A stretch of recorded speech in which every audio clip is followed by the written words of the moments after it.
Who would win if you pitted Superman against Darth Vader? I know what you're thinking. You're like, first of all, I really want to know. But second of all, they're two completely different universes. And thus far, Tesla's full self-driving and all of the Chinese full self-driving alternatives have been basically incomparable because Tesla only operates in the United States and Canada, and these other full self-driving alternatives only operate in China. But Wheelsboy.net has blended the two universes and test drove a Tesla and an XPeng. And while his findings are fascinating, I think there is a lot more context to be added. So let's take a look.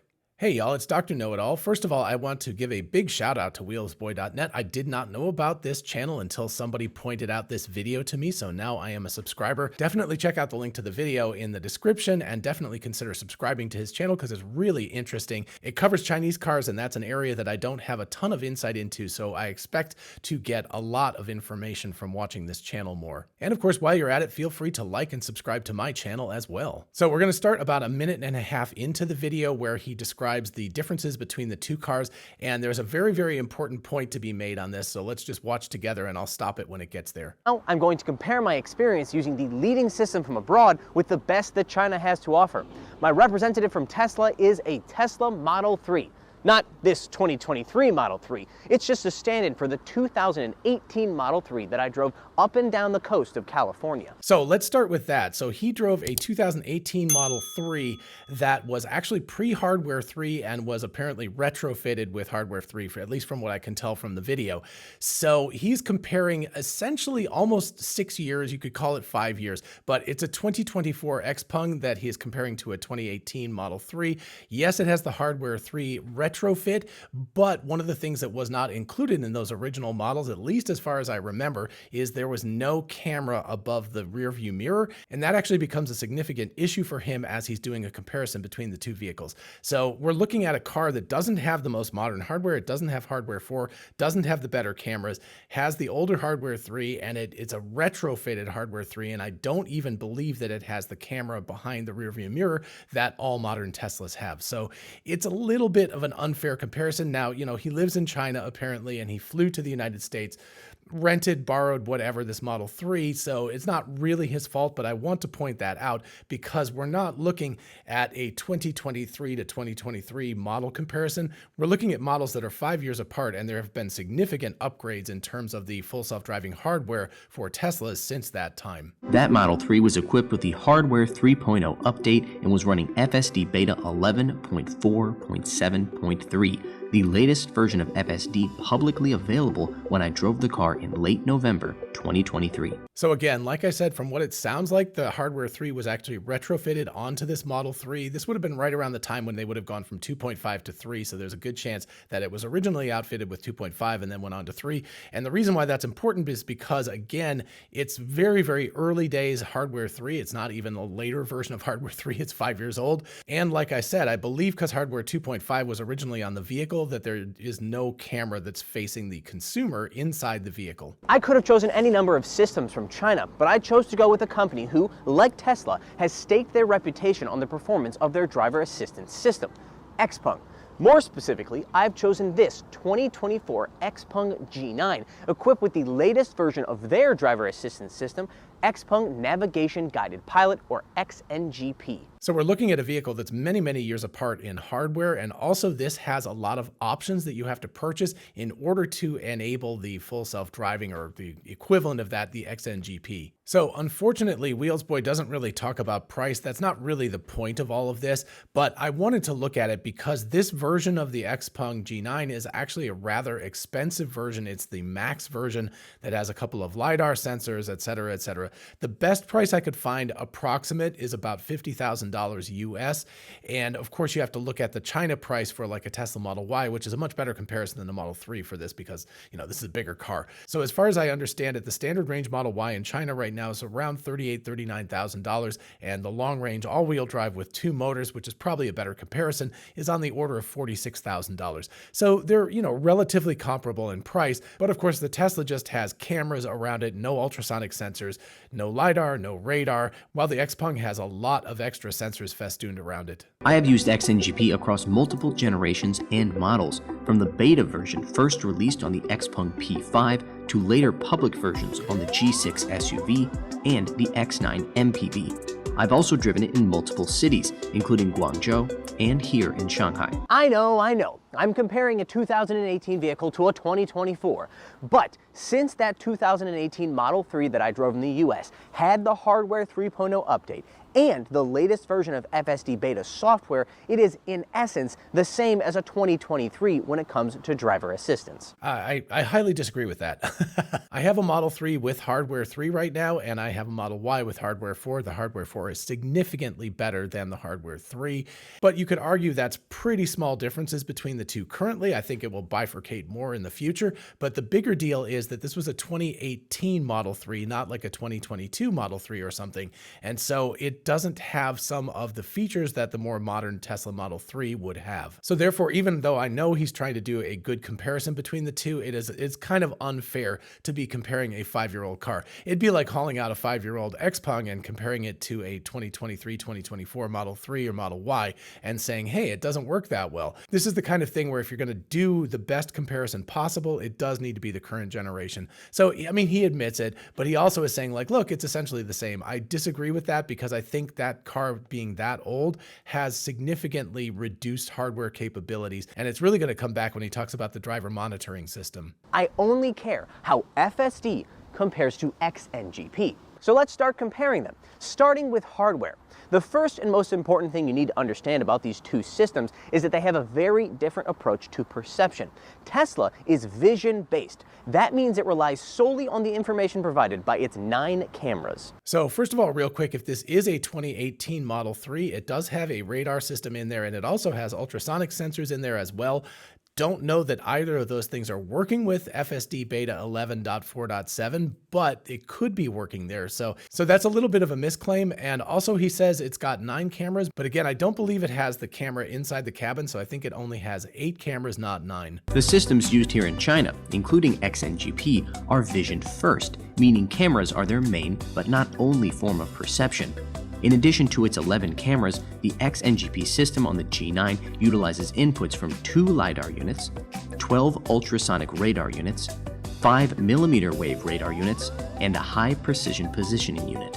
Okay, so there you have it. There is a lot of sensor technology on the XPeng. Now, of course, Tesla has been down this road, and they used to have a lot more sensors than they do currently, and they decided to go with just cameras. XPeng has gone a very different direction, and of course, you can make an argument that that is the better decision, that they should have all of these crazy amount of different sensors on it. But of course, it introduces the primary issue that Andrej Karpathy and others at Tesla discovered, which was that you end up with a lot of sensor fusion issues. Now, whether or not they've gotten around those issues is a different question, but it is a very, very different strategy. And again, you shouldn't just automatically assume Tesla is correct about this, but the hardware costs are going to be significantly more for the XPeng, especially for the LiDAR units. And even more importantly, they're going to have to deal with that sensor fusion issue. That is a significant issue. That's 31 perception units compared to the 9 of the Tesla. This sensor fusion takes advantage of the fact that all these different kinds of perception have their own strengths and weaknesses. For example, cameras produce very high definition images, and they're the only sensor that can interpret and read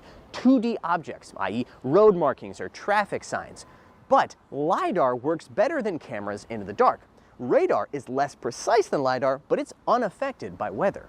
XNGP also relies on high definition mapping, so unlike FSD, you can't just turn it on anytime, anywhere. And therein lies the rub. So XPeng is basically doing a Waymo/Cruise. It's doing high definition mapping of areas, and then it's using that with a high definition position sensor to tell the car exactly where it is and then relate it to these HD maps. That is really, really different than Tesla. Again, you can make an argument about whether it's a better idea or a worse idea, but without a doubt, it is a less scalable idea. It's very difficult to HD map out cities, especially complicated ones and especially ones that are constantly changing.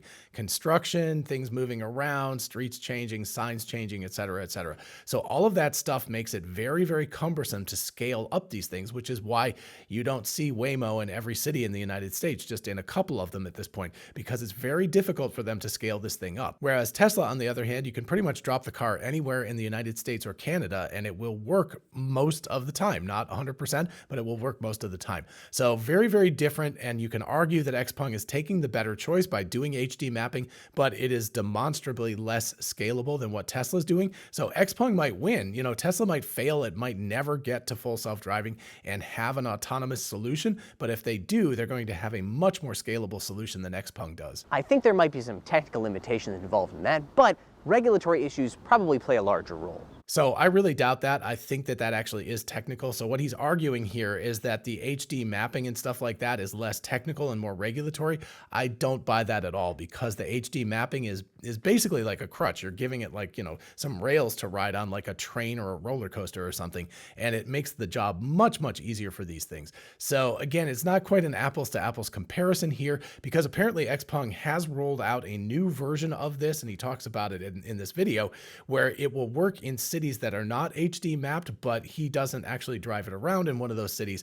So it would be really interesting to see how the vehicle does in cities that are not HD mapped relative to how it does in cities that are HD mapped. So actually, if the lovely folks here would like to invite me out, or anybody else who lives in China would like to invite me out, I would love to go test drive the XPeng in different city areas and look at it driving in HD mapping environments versus non-HD mapping environments. I think that would be very, very interesting. The advantage of all these different inputs, in theory, is redundancy, because the system doesn't have to rely on a single form of perception.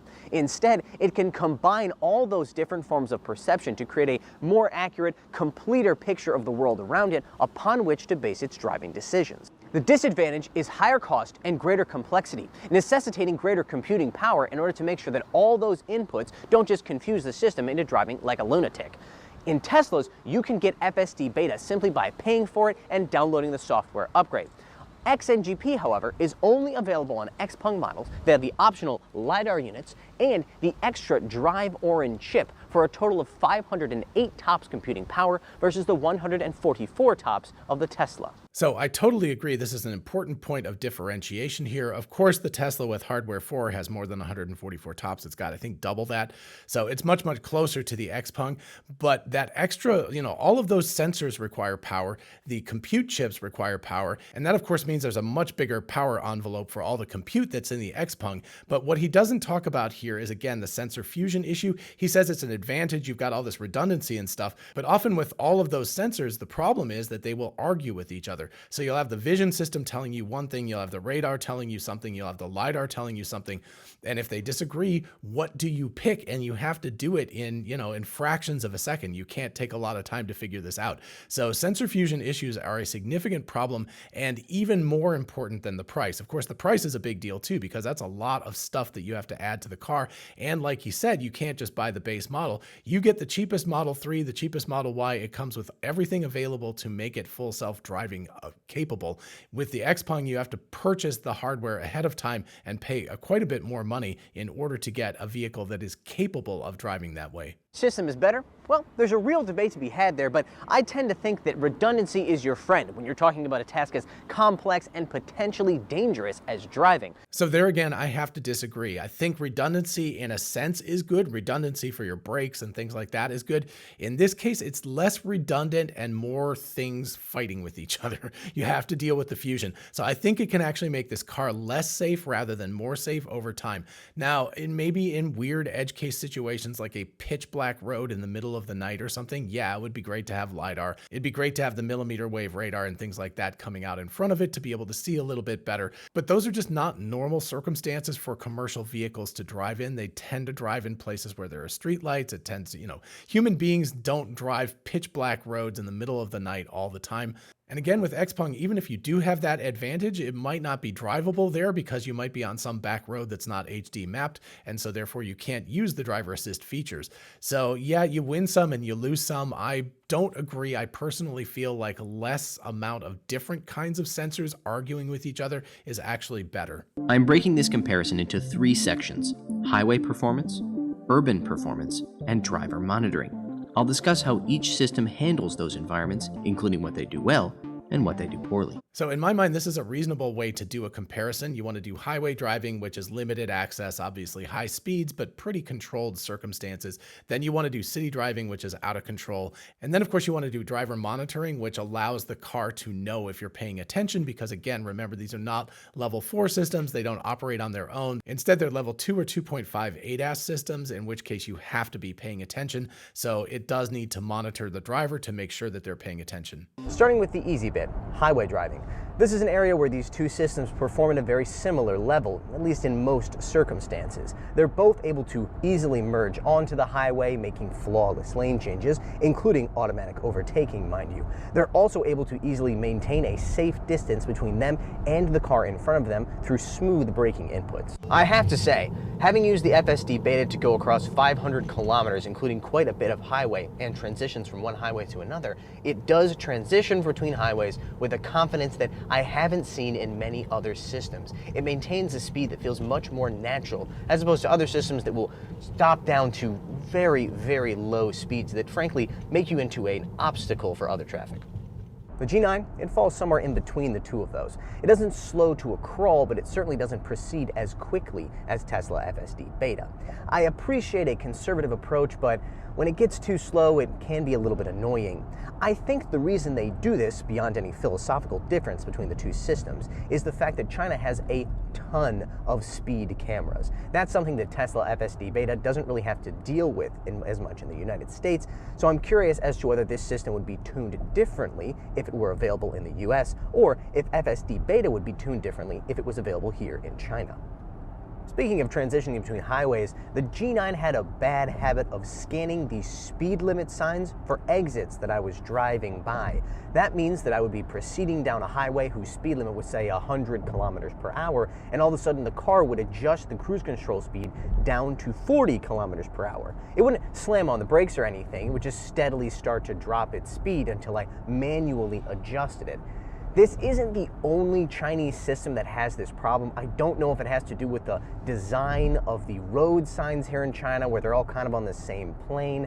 I don't know, and I don't care. It's really annoying. So interestingly enough, that was a problem that Tesla used to have on previous versions of their software, where it would sometimes read stop signs or speed limit signs off the road, and it would react to those instead of the ones on the road. Much, much more polished in versions 11.x than they were in previous versions, but interesting that XPeng is having these problems. And I also really, really love getting this insight. This is something where I would love to drive, again, if somebody wants to invite me to China, I'll be happy to do this. I would love to drive some Chinese cars with autonomous driving capability, because it's just really, really hard to know. There's nobody else in the Western world that's really competing with Tesla, so it's Chinese car companies that are actually the ones who are competing the hardest, and I just don't have a good way of doing a comparison. So I really appreciate getting this insight about how these cars are working, and it looks like both of them drive pretty well, but the XPeng is, reacting to speed limit signs off the road on the highway, and also slowing down excessively, apparently, as it transitions between different highway forks and things like that.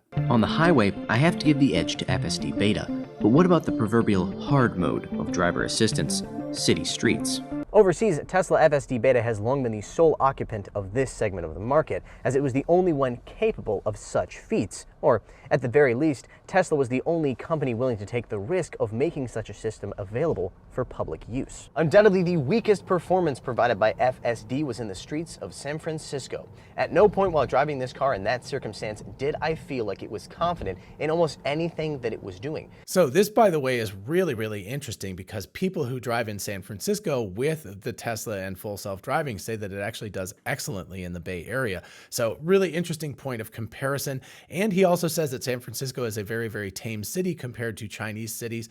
Again, for the United States, San Francisco is a fairly complicated city, but not the most complicated by any means. But because of the hills and because of the way the pedestrians and cyclists and stuff like that come out into the street and everything, it is relatively complicated to drive there. Certainly not the most difficult city in the United States, I don't think personally, but also I've been in other places in the world, again, never been to China, but I've been to many places in the world where the traffic is completely nuts. And so it's more like a fluid flow than it is like an actual driving thing with rules. And so I can understand what he's saying, that San Francisco is a relatively tame city, But the interesting part is that he found it to not drive particularly well and to be too conservative in San Francisco. So really would be interesting. And in fact, if you want to come back out when version 12 of the software is out, I would be happy to drive you around the Atlanta area or something with version 12 of the software, since version 12 should address many of the issues of hesitancy and driving kind of too conservatively. In yet another situation, it was in a designated right-hand lane, and yet it was insisting on going straight. Had I not intervened, we would not only have broken the law, but it would have been a potentially very dangerous situation. So I think this is worth calling out. This does happen from time to time. Again, Tesla does not have high definition mapping, so it's just, working out the lanes it's supposed to be in as it goes, and that can cause problems sometimes. And of course, if you've watched any of my full self-driving beta videos, I've always said that that midterm planner, that translation of the low definition mapping, the Google Maps, to the actual streets and figuring out where the car is supposed to be and supposed to go next, the sort of 20 to 30 second range, that's the big Achilles heel. It's very good second to second, and it's very good hour to hour. It's really, really bad, in that 20 to 30 second range. So it's very reasonable of him to call out this problem, and hopefully version 12 of the software is helping to resolve that. XNGP isn't miles ahead of Tesla FSD, but it did feel more confidence-inspiring in some very complex situations that I encountered here in Shanghai. Situations that were certainly much more complex than anything that I saw while driving in California. Part of that has to do with the fact that it still relies on HD maps, which means it's easier for it to avoid simple mistakes such as going straight in a turn lane. I want to be crystal clear on this. I am not insisting that the Chinese systems are perfect. Indeed, there have been circumstances in which I was using a Chinese driver assistance system and it made decisions that made me feel unsafe. However, it made those decisions in the context of a Chinese city.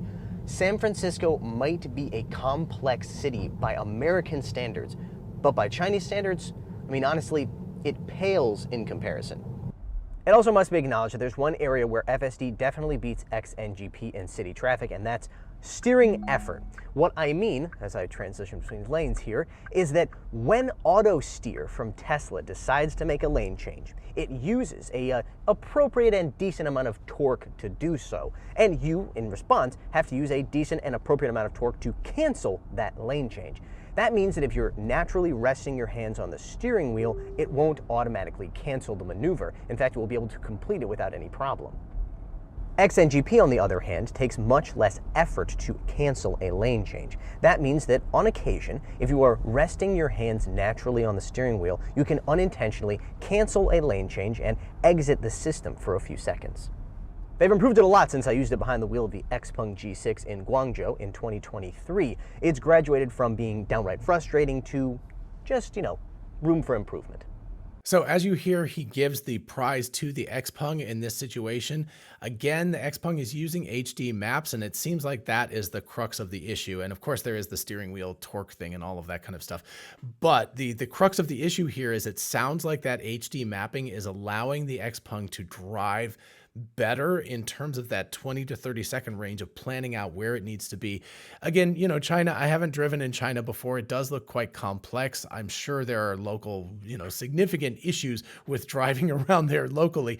But I would also say that there are places in the United States that are, reasonably chaotic during rush hour traffic and stuff. I'm not going to argue they're as chaotic as places in the Far East. But in some ways, I think the Tesla actually does better in those circumstances. When there's a lot of cars around it, it has a better feel for where it's supposed to go than when it's kind of out there on its own. So if you watch the full video, you can see him driving through San Francisco. There's not a lot of traffic at that point. So it's sort of like the car's on its own and it has to make these turns and decisions on its own. And personally, from using Tesla full self-driving, it does much better when it's just like surrounded by cars, because it's like, okay, I know where to go. I'm in the traffic flow. I can just follow these things along. So actually, in a weird way, I think he might be wrong. I think it actually might be easier for the car to drive in the circumstances where there's just piles of cars around it, because it's easier to understand where it is and to maintain the flow of the traffic. Now, of course, again, I have not driven this stuff in China, and so I don't know, and so that might be wrong, but that's just a kind of a gut feeling about how that all works, because I find that Tesla full self-driving works better in heavy traffic than it does in light traffic when there are things like cyclists and pedestrians and stuff like that around. All right, and on to the third area, which is driver monitoring. Now, let's transition to the final area of comparison, and one that is absolutely absolutely vital when you're talking about driver assistance systems as advanced as these are. Driver monitoring. Tesla has received criticism for the ease with which you can fool FSD into thinking that there is an attentive driver behind the wheel. Okay, so I'm going to stop this right here. This is exactly what I'm talking about. This is an older model car, older software. You can't do this anymore. Believe me. If I so much as look down at the screen to see how fast I'm going, it's like, hey, pay attention to the road. So, you know, you can see this. There's a weight on the steering wheel to defeat it, and there's a bear in the driver's seat instead of a human being. Doesn't work at all anymore. In fact, if you do try to put a weight on it, it will tell you it's going to give you a strike in like 10 seconds. It's like, you've got to wait. It's not your hand. And it will tell you, it will inform you that it will give you a strike right away for that. So this stuff just simply won't work anymore. And so basically, and unfortunately, and probably not a knock to him, because again, he was driving a 2018 Model 3, but I believe he has an incorrect understanding of just how naggy the steering wheel and the cameras are now. They've gotten much, much worse since the NHTSA ruling was that Tesla had to increase the nag. So, you know, even from November until now, I have a feeling if he came back and he drove a 2023 or 2024 Model 3 or Model Y, he would be like, oh yeah, this thing nags me just as much as the XPeng does. So there's another 6 minutes of the video. I highly recommend watching it. It's really, really interesting and entertaining. He goes through a lot of the steps of the driver monitoring system. Tesla has the 5 strikes. XPeng has like a video you have to watch. You have to go into rookie mode first, and you have to drive a couple hundred kilometers. I think 7 different drives. And then if you screw up, it starts like discounting you, and you go back to rookie mode again if you screw up enough times. Both systems are really interesting. And quite honestly, I think that Tesla actually should have a rookie mode. I think that when you first get full self-driving, it should very much limit you to how you can use it for a period of time, for maybe 50 or 100 miles and a few different days of driving it in order to prove that you know what the hell you're doing. So I actually think Tesla could take a lesson from XPeng in that case. I think that would actually be really cool. But of course, since Wheelsboy did not have access to a car that had the internal camera that could monitor the driver, he gave the win to the XPeng. I don't believe that that's warranted. I think they both sound like they're pretty much just as annoying as the other one is right now. So anyway, if he wants to come back, and like I said, if you want to come to Georgia and test drive my Model 3 or my Model Y, either one of them, I would be happy to do that. I think you'll find the experience is somewhat different with the more modern vehicles, and you'll especially find a difference with the driver monitoring system. So overall, this video was fantastic. I really appreciated the fact that he was able to blend two worlds that are worlds apart. They're a half a world apart, essentially. And he's able to jump the pond and actually be able to experience full self-driving in China with an XPeng and in the United States with a Tesla. It's not a perfect comparison, but again, I'm not calling him out because it's just difficult to do something like this. But I would really love this to be the first of many of these kinds of comparison videos, and I would love to take part. But even if I can't, if people will let me know about people who are doing full self-driving in China, I would love to talk to them and find out more details about that. In the meantime, it sounds to me like both of these systems are very, very remarkably similar in terms of the output, like the quality of driving. But the big difference is that XPeng has had to rely on HD mapping, at least up until now, and a big suite of sensors in order to get to that point, which means that their scalability, their affordability, all of that kind of stuff is going to be reduced from what Tesla is able to do. And of course, even the most basic Tesla comes with full self-driving capability. You just subscribe or pay for full self-driving and you get it. With XPeng, you have to know ahead of time and you have to purchase the hardware. You have to upgrade your car to the max version of the car in order to be able to do full self-driving. So again, I don't think that XPeng has quite the scalable solution that Tesla does, but at least from what I can see, it sounds like they're very competitive in terms of their capabilities and the driver comfort and the capability of the car to be able to do advanced driver assistance. It's pretty remarkable how good this is. Like I said, competition is nowhere in the world except China. So it's kind of like Tesla and China, and that's where all of this stuff is happening. And it's going to be really interesting when XPeng comes to the United States and they're able to put XNGP on United States roads. And it's going to be really interesting when Tesla implements their full self-driving over in China and is given regulatory authority to be able to do it. They've been testing it, but they have not been doing it publicly so far. So it'll be really interesting to see once we actually get more of a blending of these two worlds. And in the meantime, we'll just have to imagine whether Superman or Darth Vader would win if they were in the same universe. And I will see you in the next video. Bye-bye.